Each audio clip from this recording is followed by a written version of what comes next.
నమస్కారం city news కి స్వాగతం। సోషల్ మీడియాలో తప్పుడు పోస్టులు పెడితే సహించేది లేదని హోం మంత్రి అనిత హెచ్చరించారు। పోలీసులకు నూతన సాంకేతికతను అందించనున్నట్లు వెల్లడించారు। త్వరలోనే పోలీస్ శాఖలో 6000 పోస్టులను భర్తీ చేయనున్నట్లు చెప్పారు। తుళ్లూరులో నిర్మించిన డీఎస్పీ కార్యాలయాన్ని హోంమంత్రి ప్రారంభించారు। రైతుల త్యాగంతోనే రాజధాని అమరావతి నిర్మాణం జరుగుతుందని అన్నారు। పోలీసులకు మౌలిక వసతులు కల్పించడంతో పాటు వారి ఆరోగ్య భద్రతకు ప్రాధాన్యతను ఇవ్వనున్నట్లు పేర్కొన్నారు।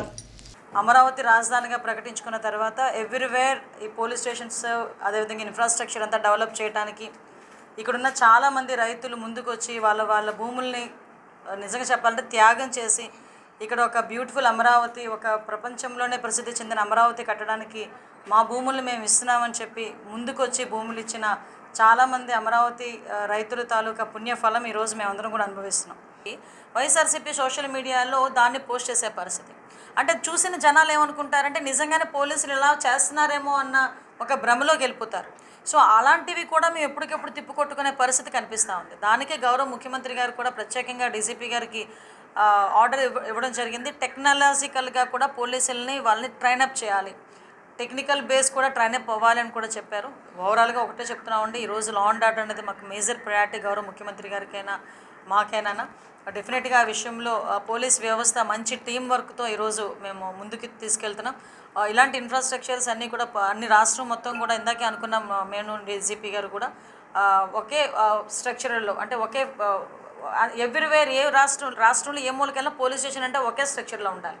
అలా దానికి కూడా ఒకసారి ట్రై చేసి కమింగ్ సూన్ పోలీస్ ఇన్ఫ్రాస్ట్రక్చర్లో కానీ పోలీస్ వెల్ఫేర్కి కానీ పెద్దపీట వేస్తామని తెలియజేసుకుంటాం।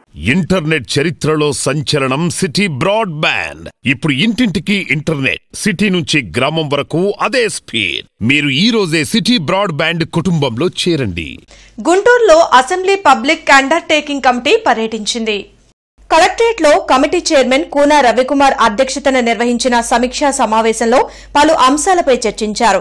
రాష్ట్ర అటవీ అభివృద్ది కార్పొరేషన్, పోలీస్ హౌసింగ్ కార్పొరేషన్, వైద్య సేవలు, మౌలిక సదుపాయాల అభివృద్ది కార్పొరేషన్, ఎయిర్పోర్ట్స్ అభివృద్దిపై తీసుకుంటున్న చర్యలపై సమీక్షించారు।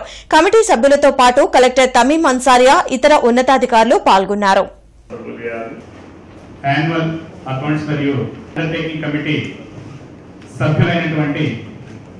మిగతా సభ్యులందరికీ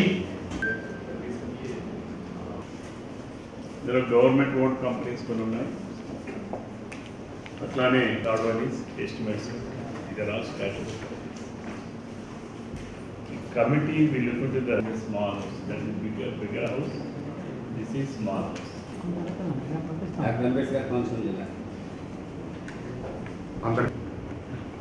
జన విజ్ఞాన వేదిక ఆధ్వర్యంలో జరిగిన చెకుముకి సైన్స్ సంబరాల కార్యక్రమాన్ని Hindu college of engineering and టెక్నాలజీలో మాజీ ఎమ్మెల్సీ కెఎస్ లక్ష్మణరావు ప్రారంభించారు। అమరావతి రోడ్లో ఉన్న Hindu college of engineering and technology ఆడిటోరియంలో చెకుముకి సైన్స్ సంబరాలు జరిగాయి। ఈ సందర్భంగా మాజీ ఎమ్మెల్సీ కెఎస్ లక్ష్మణరావు మాట్లాడుతూ గత 36 సంవత్సరాలుగా జన విజ్ఞాన వేదిక ఆధ్వర్యంలో చెకుముకి సైన్స్ సంబరాలు నిర్వహిస్తున్నామని చెప్పారు। విద్యార్థుల్లో ప్రశ్నించే తత్వాన్ని పెంచడమే లక్ష్యంగా ఈ కార్యక్రమం జరుపుతున్నామని పేర్కొన్నారు। ఈ కార్యక్రమంలో 240 మంది విద్యార్థులు పాల్గొన్నారని చెప్పారు।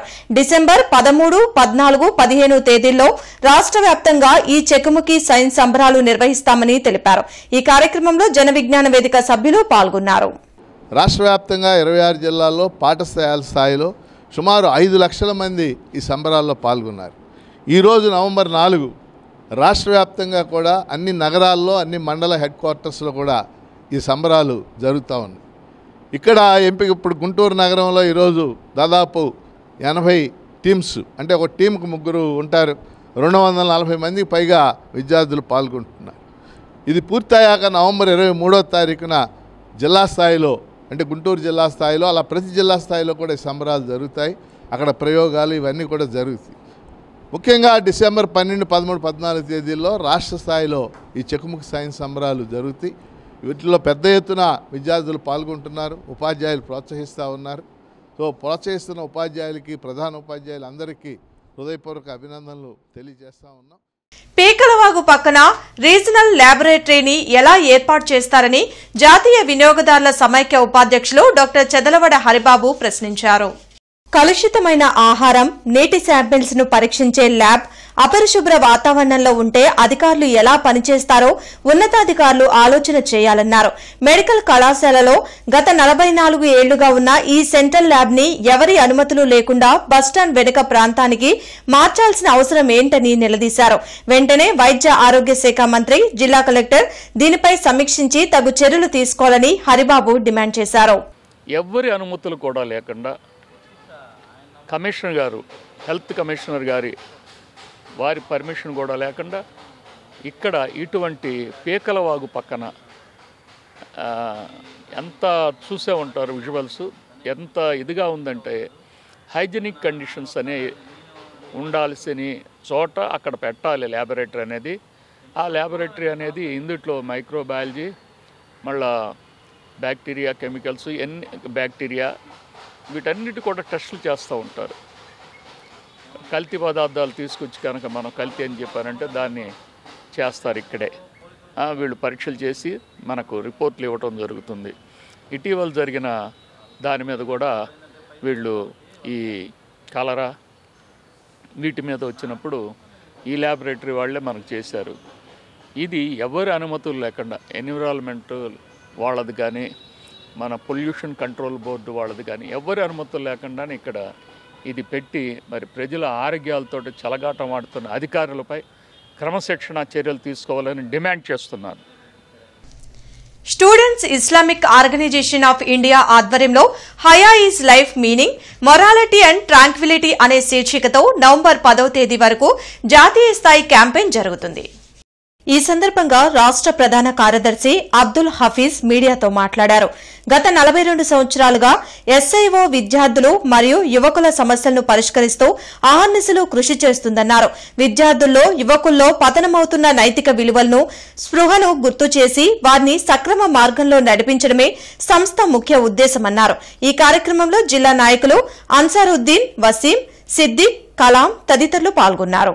అదేవిధంగా మనం చూసినట్లయితే విద్యార్థులు కావచ్చు, ఉపాధ్యాయులు కావచ్చు, డాక్టర్స్ కావచ్చు, సైకాలజిస్ట్ కావచ్చు, ఆ పిల్లలను తీర్చిదిద్దడంలో వాళ్ళు కూడా ప్రత్యేక పాత్ర పోషిస్తారు. కాబట్టి మేము రౌండ్ టేబుల్ మీట్స్ కూడా ఆర్గనైజ్ చేస్తున్నాం. అదేవిధంగా ఈరోజు మనం చూసినట్లయితే ఎవరైతే మ్యారేజెస్ చేసుకుంటున్నారో మ్యారేజ్కి ముందు రిలేషన్స్ వల్ల చాలా సమస్యలు వస్తున్నాయి. త్వరగా ఎర్లీ మ్యారేజెస్ బ్రేక్ అవుతున్నాయి. ఫ్యామిలీ సిస్టమ్ అనేది మనకు కొలాప్స్ అయిపోతుంది. కాబట్టి ప్రీ మ్యారేజ్ వర్క్షాప్స్, అదేవిధంగా పోస్ట్ మ్యారేజ్ వర్క్షాప్స్ కూడా మేము కండక్ట్ చేస్తున్నాం. అదేవిధంగా అడిక్షన్స్లో ఎవరైతే బానిసలై ఉన్నారో, డ్రగ్ అడిక్షన్ కావచ్చు, పార్న్ అడిక్షన్ కావచ్చు, అదేవిధంగా సెక్సువల్ అడిక్షన్ కావచ్చు, ఒక కౌన్సిలర్స్తో మేము కౌన్సిలింగ్ ద్వారా వాళ్ళని ఈ వ్యసనాల నుండి బయటికి తీసే ప్రయత్నం చేస్తున్నాం. ఈ నెల 9వ తేదీన డాక్టర్ బిఆర్ అంబేద్కర్ జీవిత చరిత్రపై ప్రొఫెసర్ ఆనంద్ తెల్దుందే రచించిన ఐకోనోక్లాస్ట్ పుస్తక పరిచయ కార్యక్రమం యూటీఎఫ్ కార్యాలయంలో జరగనుంది. బ్రాడీపేటలోని యూటీఎఫ్ కార్యాలయంలో పుస్తక పరిచయ కార్యక్రమ ఆహ్వాన పత్రికను మాజీ ఎమ్మెల్సీ కెఎస్ లక్ష్మణరావు ఆవిష్కరించారు. ఈ సందర్భంగా ఆయన మాట్లాడుతూ ఈ నెల 9వ తేదీన ప్రొఫెసర్ కె శ్రీనివాసులు చేతుల మీదుగా ఐకోనోక్లాస్ట్ పుస్తక పరిచయ కార్యక్రమం యూటీఎఫ్ కార్యాలయంలో జరుగుతుందన్నారు. ప్రజలు పెద్ద ఎత్తున పాల్గొని జయప్రదం చేయాలని పిలుపునిచ్చారు. ఈ కార్యక్రమంలో అరసం జాతీయ అధ్యక్షులు పెనుగొండ లక్ష్మీనారాయణ, కేంద్ర సాహిత్య అకాడమీ అవార్డు గ్రహీత పాపినేని శివశంకర్ తదితరులు పాల్గొన్నారు. ఈ కార్యక్రమం జరుగుతుంది. ఈ కార్యక్రమంలో ప్రధాన కార్యకర్త బత్తుల విల్సన్, ఈ సంస్థకు ప్రాతినిధ్యం వహిస్తున్న వ్యక్తి. అలాగే ఈ కార్యక్రమంలో మన కెఎస్ లక్ష్మణరావు గారు, శాసనమండలి మాజీ సభ్యులు, వారు కూడా పాల్గొంటున్నారు. నిజానికి గుంటూరు నగరంలో ఇటీవల కాలంలో పుస్తక పరిచయాలు, ఆవిష్కరణ సభలు బాగా జరుగుతున్నాయి. అందులో అవన్నీ ప్రగతిశీల దృక్పథంతో కూడిన పుస్తకాలు, దళిత బహుజన జీవితాలను చిత్రించే పుస్తకాలు, ఇటువంటి ఆవిష్కరణలు జరగటం, పరిచయాలు జరగటం అనేది ఈ పట్టణంలో మేధావులకి, సాహితీ ప్రియులకు, సాహితీవేత్తలకు ఒక మంచి అవకాశం కూడా. అలాగే సామాజిక భావాలు ఉన్నవాళ్ళు, అభ్యుదయ భావాలు కలిగిన వాళ్ళు ఈ కార్యక్రమాలకు హాజరై వీటన్నిటిని ప్రోత్సహించాలి. గుంటూరు నగరంలో మరింతగా ఇటువంటి కార్యక్రమాలు జరిగే. అమరావతి రోడ్డులోని నారాయణ స్కూల్ క్యాంపస్ లో స్టూడెంట్స్ లీడర్షిప్ క్వాలిటీ ప్రోగ్రాం జరిగింది. భారత్పేటలోని నారాయణ స్కూల్లో జరిగిన ఎస్ఎల్సీ ప్రోగ్రాంకు ప్రొఫెసర్ బండ్లమూడి సూర్యనారాయణ ముఖ్య అతిథిగా హాజరయ్యారు. ఈ సందర్భంగా ప్రిన్సిపాల్ సరస్వతి సాయిరమ్మ మాట్లాడుతూ ఇప్పటి వరకు పిల్లలు నేర్చుకున్న సబ్జెక్టులపై ప్రాజెక్టులు చేయించడం జరిగిందన్నారు. వాటిపై టీచర్లు అడిగిన ప్రశ్నలకు పిల్లలు చక్కగా సమాధానాలు చెప్పడంతో వారి తల్లిదండ్రులు ఆనందం వెళ్లిబుచ్చారని అన్నారు. ఈ కార్యక్రమంలో AGM Vijayababu, Maria Iyer, vice principal Swarna, Jyothi, teaching staff, తల్లిదండ్రులు పాల్గొన్నారు.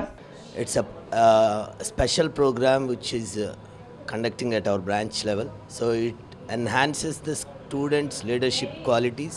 At the same time, most importantly, it improves the communication skills of the students.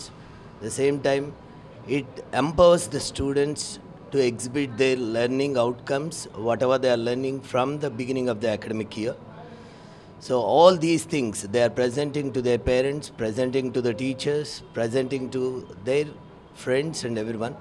So this gives a lot of confidence to the students. With this confidence into the future, they can walk into the future with a great success. So for this, we are conducting this SLC program, and just want to thank to the management for providing such a beautiful program. ఇప్పటిదాకా వాళ్ళు నేర్చుకున్నటువంటి అన్ని సబ్జెక్టులు చక్కగా project రూపంలో తయారు చేసుకున్నాము. అది ఎగ్జిబిట్ చేసి పేరెంట్స్ ముందు, పేరెంట్స్ ఏ క్వశ్చన్ అడిగినా, ఏ సబ్జెక్ట్లో ఎలా అడిగినా కూడా ఆన్సర్ చేస్తూ ఉన్నారు. తల్లిదండ్రులందరూ చాలా సంతోషంగా, చాలా చిన్నపిల్లలు అయినప్పటికీ అందరి ముందు చక్కగా భయం లేకుండా వాళ్ళ ప్రదర్శన చూసి తల్లిదండ్రులు చాలా హ్యాపీగా ముచ్చటగా ఫీల్ అయిపోతున్నారు. అలాగే చీఫ్ గెస్టులు వచ్చినటువంటి సూర్యనారాయణ గారు కానీ, అలాగే మా ఆర్ఎండి హెడ్ మారియా మ్యామ్ కానీ, అలాగే మా ఏజీఎం సార్ విజయబాబు గారు కానీ, ఆ పిల్లలు వాళ్ళు ఎక్స్ప్రెస్ చేసినటువంటి చూసి చాలా చాలా బాగా ఆర్గనైజ్ చేశారు అని చెప్పారు. ఇంటర్నెట్ చరిత్రలో సంచలనం సిటీ బ్రాడ్బ్యాండ్. ఇప్పుడు ఇంటింటికి ఇంటర్నెట్, సిటీ నుంచి గ్రామం వరకు అదే స్పీడ్. మీరు ఈ రోజే సిటీ బ్రాడ్బ్యాండ్ కుటుంబంలో చేరండి. ఆదివారం జరిగిన మహిళా ప్రపంచ క్రికెట్ కప్ టైటిల్ పోర్లో భారత మహిళా జట్టు కప్పు గెలవడాన్ని తెలుగు మహిళలు స్వాగతించారు. ఈ సందర్భంగా నగరంలోని పశ్చిమ ఎమ్మెల్యే గల్లా మాధవి కార్యాలయంలో బాణాసంచా కాల్చి కేక్ కట్ చేసి సంబరాలు చేశారు. మహిళలు అన్ని రంగాల్లో రాణించగలరనడానికి ఇంతకంటే నిదర్శనం లేదన్నారు. ముఖ్యమంత్రి చంద్రబాబు, పవన్ కళ్యాణ్, లోకేష్ మహిళల అభివృద్ధికి కృషి చేస్తున్నారన్నారు. ఆస్ట్రేలియా లాంటి ధీటైన జట్టుతో తలపడి 127 నాట్అవుట్తో ఆవిడ ఫైనల్స్లోకి మనని తీసుకురావడం అనేది ఆవిడ చేసిన కృషికి నిజంగా ఈరోజు అందరూ మహిళల తరఫున, మహిళామణుల తరఫున ఒక నివాళిగా మనం అందరూ అర్పించాల్సిన సమయం ఇది.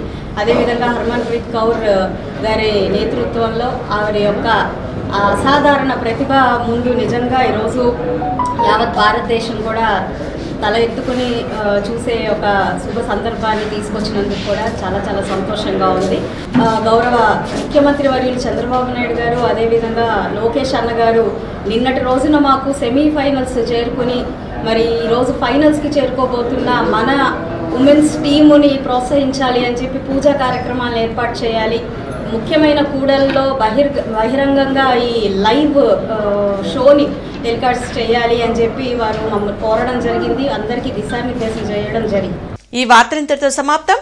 నమస్కారం.